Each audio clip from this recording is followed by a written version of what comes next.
আসসালামু আলাইকুম। আমরা এসেছি আজকে মনির ভাইয়ের জমিতে 15 দিন বয়স হয়েছে। 15 দিনে আমরা আজকে উপরি চাপান মানে প্রথম সার দেব। সার বলতে আমরা এখানে নিয়ে এসেছি মাইক্রোথিয়েল, মেনসার, লিটোসেন। প্রথমে আমরা ইউরিয়া সার নিছি কিছু। এই ইউরিয়া সারের সাথে লিটোসেনটা মনির ভাই মাখাই নেবে। মাখাই নেন ভাই, দেখেন খুব সুন্দর করে আমরা প্রথমে লিটোসেন দিয়ে মাখাই নেব। একদম সেই মানে সরিষার তেল দিয়ে মুড়ি মাখানোর মতো। এই যে খুব সুন্দর করে মাখাই নেবেন। কালারটা কত সুন্দর এসছে দেখেন, পুরোটা হলুদ। আমরা লিটোসেন দিয়ে এবার আমরা মাখাই নিলাম। এখন আমরা দিয়ে দেব, দেন মেনসার দেন। 1 বিঘায় আমরা 100 মিলি লিটোসেন এবং 200 গ্রাম মেনসার দেবো। দেখেন কত সুন্দর কালার। মেনসার দিয়ে দিচ্ছি 200 গ্রাম 33 শতকের জন্য।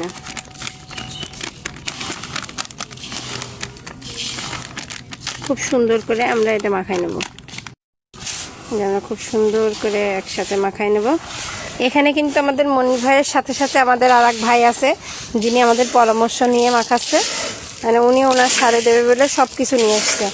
এই যে এখানে এই যে সব নিয়ে এসছে আমাদের প্রোডাক্ট, নিয়ে এসে ওনার জমিতে দেবে। বাহ, খুব সুন্দর হয়েছে মাখান। দুইজনই খুব সুন্দরভাবে। এখন আমরা মাইক্রোথিয়েল দেব। এই যে মাইক্রোথিয়েল দিচ্ছি, সুন্দর করে মাইক্রোথিয়েল দেব।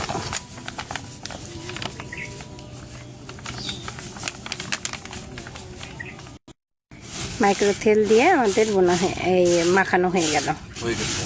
এখন আমরা মূল জমিতে ছিটিয়ে দেব। আমাদের ধানের বয়স 15 দিন।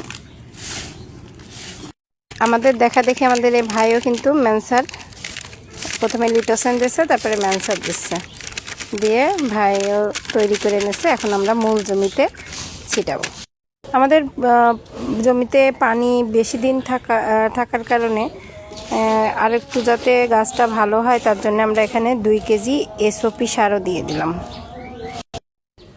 মূল জমিতে আমাদের ভাই এখন প্রয়োগ করতেছে।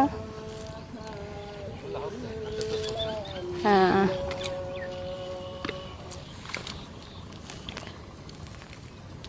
15 দিনের সার আমরা দিয়ে দিলাম। প্রচুর পানি ছিল এই জমিতে, পানিগুলো নেমে গেছে, কিন্তু গাছগুলো অনেক সুন্দর আছে। ধন্যবাদ সবাইকে।